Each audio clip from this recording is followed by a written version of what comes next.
Bonjour, bienvenue à cette présentation des essais, documentaires et essais de la section adulte de la salle de montre de mai. Alors, voici quelques bons livres que j'ai, bonne récolte, courte, mais très intéressante. En philosophie, un nouveau livre, André Comte-Sponville, que vous connaissez sûrement, j'en ai déjà parlé ici. C'est un auteur que j'aime énormément en philosophie, c'est je dirais un grand vulgarisateur, des essais très personnels sur des sujets d'actualité. Ici, ça s'appelle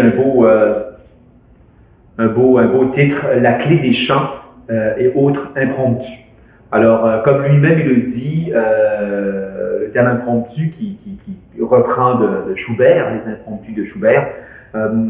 Donc, ce sont de courts essais. Il dit lui-même spontané, sans un travail de recherche ou de réflexion approfondie. C'est grand public.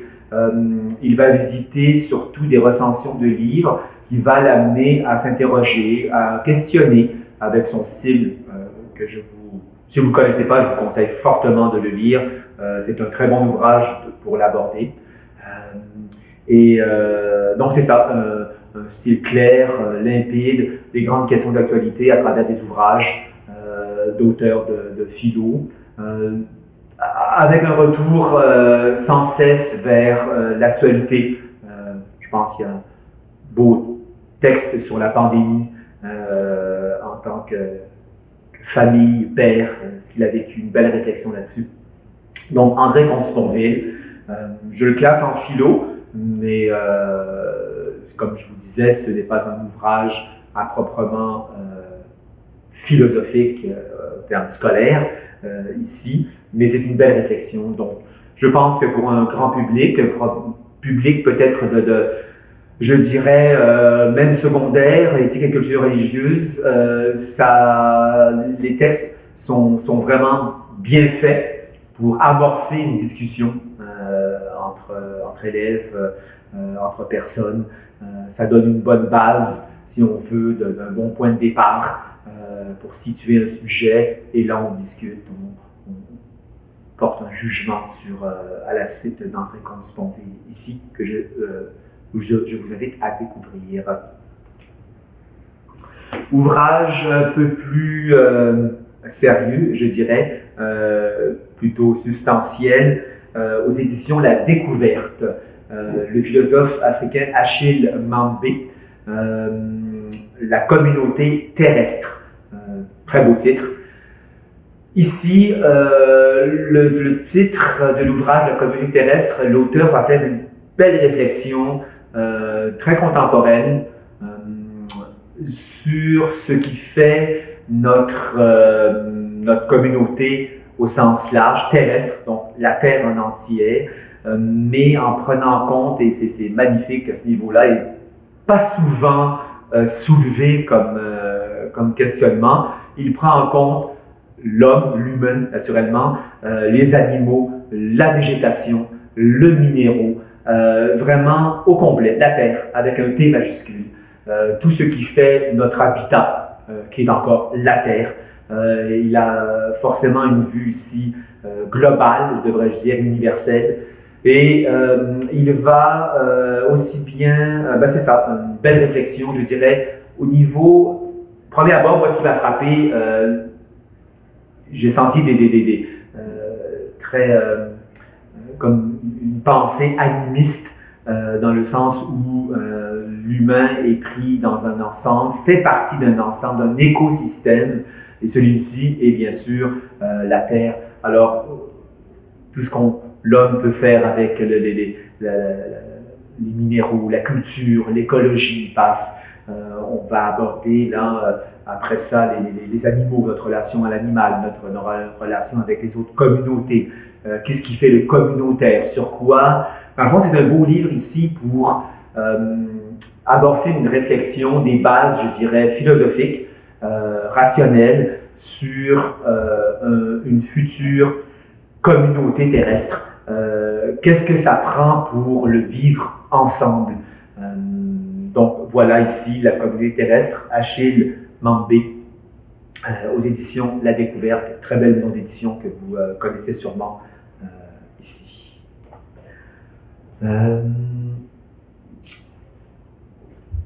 En histoire québécoise, peut-être vous avez régulièrement lu ces articles parus dans Le Devoir une fois par mois depuis l'année 2017, qui s'appelait Le Devoir d'histoire. Regard croisé sur le Québec, somme toute, une coédition Somme toute et Le Devoir. Donc, une panoplie d'auteurs que vous connaissez, que vous avez déjà croisés peut-être dans des livres ou justement dans des articles ici de fond, d'historiens québécois. Et c'est vraiment bien parce que pour un public, un large public, on s'entend, vous, moi, mais également des étudiants, on part d'un fait d'actualité et ils vont se servir de faits historiques, de l'histoire du Québec pour éclairer ce fait d'actualité. Je pense, bon, ça peut varier, là. On est dans Aurore, donc on revient sur le drame de Granby, le droit des femmes contemporains, donc on revient au 19e siècle, sur l'enlèvement du droit de vote pour les femmes. C'est aussi bien sur l'esclavage au Québec, on revient là-dessus. Donc pour moi, j'ai trouvé ça très éclairant. C'est beaucoup de facettes que je ne connaissais pas vraiment. Et là, c'est abordé, c'est ça, d'une façon bien agréable, écriture limpide. Donc c'est 17, je pense, 14 ou 17 de ces articles mensuels parus dans Le Devoir, rassemblés, ce qui fait, je devrais dire, un beau livre d'histoire à mettre entre toutes les mains, parce que c'est ça fait...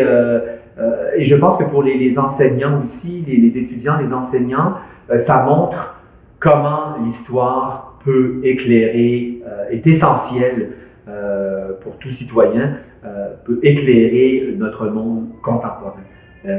L'histoire n'est pas une science du passé, l'histoire existe toujours dans le présent, le passé est toujours vivant, sous une autre forme est toujours vivant dans le présent, et en le connaissant, ça éclaire d'une façon magnifique et très intéressante notre présent, notre actualité de tous les jours ici. Donc, lecture que je vous recommande fortement. Un beau livre pour toujours le grand public et aussi le public, je dirais, au niveau secondaire, donc étudiants, cégep, le grand cours économie. Ici, les grands sujets pour comprendre notre monde au niveau de l'économie, Hachette pratique, maison d'édition. Donc, vraiment, mon Dieu, c'est une iconographie très intéressante, très ludique. Ici, beaucoup de textes, une bonne présentation par capsule, par diagramme, et où on couvre naturellement, comme l'indique un peu le titre, le grand cours d'économie, tous les aspects, aussi bien le passé, contemporain, les prix Nobel, la mondialisation. C'est par des cours, je dirais par des cours chapitres. Je peux vous en présenter ici quelques-uns, qui ça va vous donner une bonne idée. La monnaie, il y a tout un chapitre sur la monnaie, très intéressant. Le financement, se financer, qu'est-ce que c'est? L'État, qu'est-ce que l'État, qui a un rapport dans l'économie? La mondialisation, naturellement. La nature au cœur de l'économie. Donc, c'est des chapitres qui abordent aussi d'une façon contemporaine ce bouleversement qu'à travers le monde, on vit face à l'économie, face au modèle, le capitalisme entre autres, modèle principal, devrais-je dire, ici, qui prend de plus en plus de place et qui gouverne de plus en plus nos vies à tous les niveaux. Là, c'est bien expliqué. Donc, préparer un cours, lire pour le grand public, se connaître, connaître ses connaissances, se rafraîchir ses connaissances en économie. C'est vraiment un très beau livre ici que je recommande fortement. Je vais terminer par deux beaux livres que je vais présenter ensemble, simultanément. Vladimir Jankélévitch, nous avons deux beaux livres ici, une biographie que je commence par présenter, Françoise Schwab, une biographie intellectuelle, donc parcours de vie de Vladimir Jankélévitch, grand philosophe du XXe siècle, et aussi, peut-être qu'il est moins connu, de ce côté-là, musicologue, très avancé, très expérimenté, qui a écrit de beaux essais en musique ou sur des musiciens, mais également un philosophe marquant qui a été de la compagnie de Henri Bergson, des grands penseurs de la première moitié du XXe siècle. On suit naturellement, c'est ça, le parcours de vie, donc c'est son apprentissage universitaire. Moi j'adore ça, toujours le côtoiement des grands esprits, des grands penseurs de son temps dans les grandes écoles en France. Et c'est toujours, moi je trouve ça toujours inspirant de suivre un peu la vie, et au-delà des anecdotes, parce que c'est pas une personnalité qui est riche d'anecdotes ou sensationnelle, mais vraiment de vie, la construction d'une pensée. Et ça, moi, c'est ça qui m'intéresse, c'est ça que je veux partager avec vous en parlant d'un livre comme celui-ci. C'est qu'en voyant en rétrospective l'évolution d'une vie, on peut voir les différents chemins, les motivations, les valeurs, la naissance, les valeurs dans l'être humain, dans cet être humain-là en particulier, et qu'est-ce que ça pourra faire, qu'est-ce que ça va donner au XXe siècle. Et c'est majeur. C'est un penseur majeur, très discret comme tel, mais quand on commence à lire des philosophes contemporains, des philosophes de la deuxième moitié du XXe siècle, on se rend compte comment il a été d'une importance énorme dans le paysage philosophique. Donc cette biographie-là, intellectuelle, et en même temps, il sort, j'en ai déjà parlé ici, la collection Les Cahiers de Lerme, donc ça porte sur Jankélévitch. Si vous connaissez la formule, je la répète, Les Cahiers de Lerme, c'est essentiel. C'est un ouvrage, je pense, je dirais d'introduction pour lecteurs approfondis, lecteurs intéressés, mais j'ai toujours trouvé que c'était une porte d'entrée vraiment bien, Les Cahiers de Lerme. Pourquoi? Parce que, vous allez voir, j'aime bien les photos, si je peux vous en montrer ici, peut-être, il y a toujours j'arriverai pas à vous en montrer, mais toujours, photos. Il y a une partie biographique, il y a une partie aussi où on apprend à connaître l'œuvre du philosophe, ici Jankélévitch, à travers une correspondance, souvent inédite. Donc, ce qui est bien avec les Cahiers de Lerme, c'est qu'ils vont en profiter pour éditer soit des courts textes de l'auteur, vous allez en retrouver sur la philosophie, vous allez en retrouver sur la musique, inédits. Donc, c'est ça qui fait, entre autres, l'essentiel de posséder ce livre-là, mais aussi à travers la correspondance. Et moi, j'aime beaucoup lire des correspondances. Là, c'est un choix de lettres avec certains auteurs qui, encore une fois, va nous montrer non seulement l'évolution, mais l'évolution dans la discussion entre deux grands esprits, on peut le dire comme ça. Et c'est toujours riche, puisque c'est aussi une correspondance entre deux humains, faut pas oublier ça. C'est pas deux livres, c'est pas abstrait, c'est deux vivants. On va le suivre aussi dans son engagement politique, social. Il s'est engagé dans la résistance lors de la Deuxième Guerre mondiale. Donc c'est ça, les Cahiers de Lerme.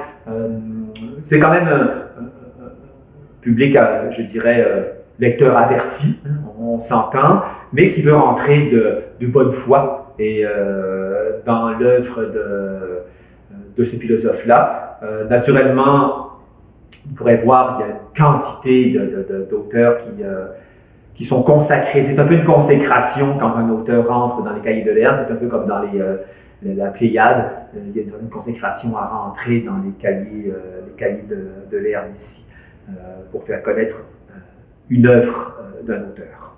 Donc voilà, ça termine ici ma présentation d'incontournable. Comme je le dis à chaque fois, il y a d'autres bons titres que vous pourrez voir en salle de montre, que vous pourrez voir sur notre catalogue Monnaie Pro. Donc, entre autres, des très bons romans que mon collègue Benoît a fait ici une capsule. Donc voilà, je vous dis bonne lecture et peut-être on va se revoir au mois de juin, au prochain mois. Alors, à très bientôt. Bon mois de mai.